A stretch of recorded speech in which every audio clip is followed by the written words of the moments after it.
नमस्कार, शाम के 4 बजने को है। मैं हूं आपके साथ दिव्या तिवारी। खबरों की शुरुआत करेंगे बड़ी और अहम खबर के साथ। अभिमुक्तेश्वरन की अर्जी पर सुनवाई शुरू और अग्रिम जमानत याचिका पर हो रही है सुनवाई। अभिमुक्तेश्वरन के वकील की दलीलें पूरी और अब राज्य सरकार के वकील रखेंगे अपना पक्ष। शिष्य मुकुंदानंद ने भी दायर की है याचिका। बच्चों के यौन शोषण को लेकर केस दर्ज हुआ है। प्रयागराज के झुंसी थाने में पॉक्सो एक्ट में एफआईआर दर्ज हुई। अभिमुक्तेश्वरन ने मांगी है अग्रिम जमानत। याचिका में खुद को बताया है निर्दोष। तो अग्रिम जमानत पर सुनवाई शुरू हो गई है। इस वक्त की बड़ी खबर, अभिमुक्तेश्वरन की अर्जी पर सुनवाई शुरू। अग्रिम जमानत याचिका पर यह सुनवाई हो रही है।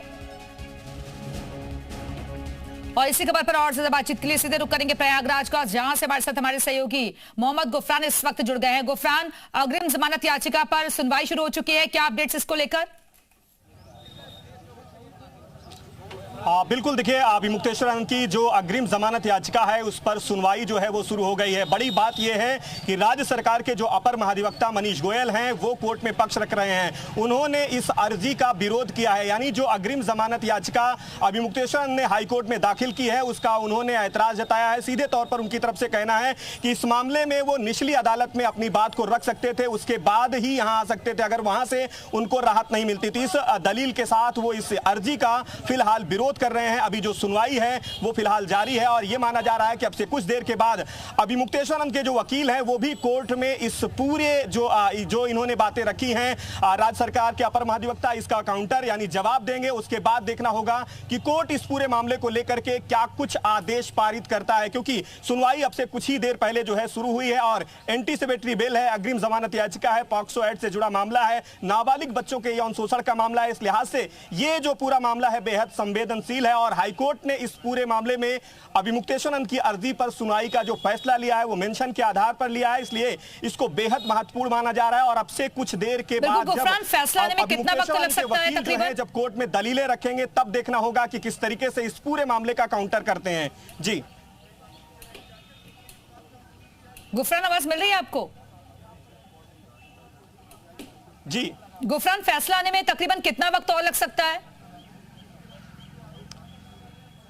देखिए, फैसला आने में अभी कुछ भी कहना थोड़ा सा जल्दबाजी होगा, क्योंकि अभी जो है एक पक्ष दलीलें रख रहा है, यानी राज्य सरकार की जो दलीलें हैं वो कोर्ट में चल रही हैं और इसके बाद काउंटर यानी जो अभिमुक्तेश्वरन के वकील हैं राज्य सरकार की दलीलों का जवाब देंगे और उसके बाद ही इस पूरे मामले का जो समय है यानी फैसले की जो घड़ी है वो साफ हो पाएगी। बहुत मुमकिन है कि देर शाम तक इस पूरे मामले में हाईकोर्ट जो अपना फैसला है वो सुना सकता है। एक खबर यह भी आ रही है क्योंकि कोर्ट रूम जो है वो पूरा वकीलों से भरा हुआ है और इस लिहाज से यह माना जा रहा है कि सुनवाई पूरी करने के बाद इस पूरे मामले का जो जजमेंट है इन चैम्बर यानी कोर्ट जो है वो अपने कक्ष में सुनाएगी, यानी ओपन कोर्ट में इस पूरे मामले का जो फैसला है वो नहीं भी सुनाएगी। इस तरीके के भी जो कयास हैं वो लगाए जा रहे हैं। हालांकि अभी जो है बड़ी खबर यही है कि मनीष गोयल जो कि राज्य सरकार के अपर महाधिवक्ता हैं वो कोर्ट के सामने पॉक्सो एक्ट की गंभीरता को लेकर के बातें रख रहे हैं। उनका साफ तौर पर एक बात कहना यह है कि इस पूरे मामले में निचली अदालत के जाने के बजाय सीधे हाईकोर्ट में आए हैं। इस लिहाज से ये याचिका जो है पोषणी नहीं है।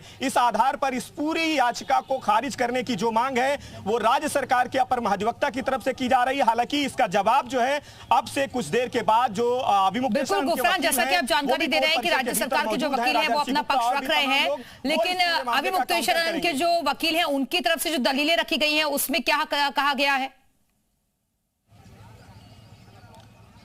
देखिए, अभिमुक्तेश्वरन की तरफ से अगर माने तो जो प्रेयर उनकी है उस प्रेयर में यह कहा गया है कि इस पूरे मामले की जो विवेचना है वो जांच जारी है लगातार और वो इस पूरे मामले में सहयोग करना चाहते हैं। वो इस पूरे मामले को लेकर के उनका कहना है कि जो अब जिन बच्चों को आधार बनाया गया है उन बच्चों से उनका कोई लेना देना नहीं है, ना उनके गुरुकुल में वो कभी पढ़ने आए, ना ही उनसे कभी उनकी मुलाकात हुई। किसी तरीके के संबंधों से सीधे तौर पर उनकी तरफ से जो प्रेयर दाखिल है उसमें इनकार किया गया है। इस लिहाज से अब जब राज्य सरकार जो अपनी दलीलें हैं वो रख रही है, उनकी दलीलों के बाद जब काउंटर इस पूरे मामले में जवाब जो है उनके अभिमुक्तेश्वरन के वकील रखेंगे तब देखना होगा कि क्या कुछ इसके जवाब में, क्योंकि यह कहा जा रहा है कि निचली अदालत में जाकर के इस मांग को रखा जा सकता था, निचली अदालत में न जाने के बजाय सीधे हाईकोर्ट पहुंचे हैं। इस आधार पर इस याचिका की पोषणीयता पर जो सवाल है वो मनीष गोयल जो कि राज्य सरकार के अपर महाधिवक्ता हैं वो खड़े कर रहे हैं। उनका कहना है कि यह याचिका पोषणी नहीं है, हाईकोर्ट सीधे नहीं आ सकते क्योंकि यह गंभीर मामला है, पॉक्सो पॉक्सो एक्ट से जुड़ा है,